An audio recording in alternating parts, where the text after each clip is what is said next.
नमस्कार Manish village cooking स्वागत। मुझे बनैबी बेसन रे कलर चिप्स एमती काटिकी रखी देइछि।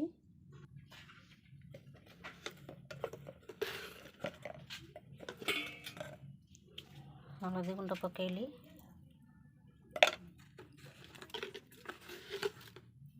लुण स्वाद अनुसार लुण,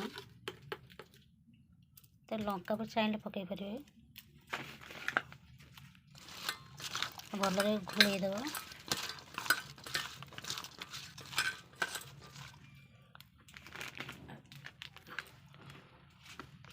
बेसन पकेली,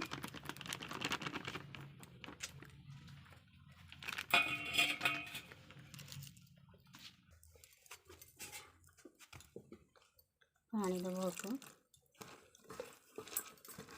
भल भाव में गुड़े देवे।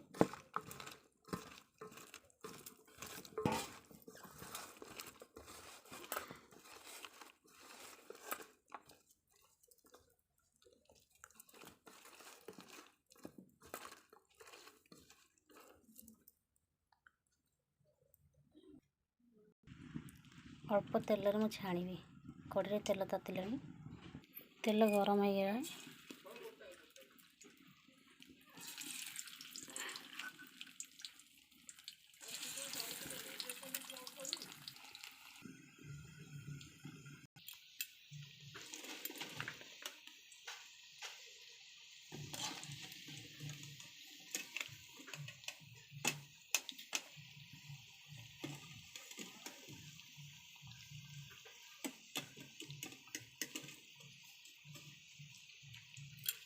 और ये कलर चिप्स रेडी हो गला।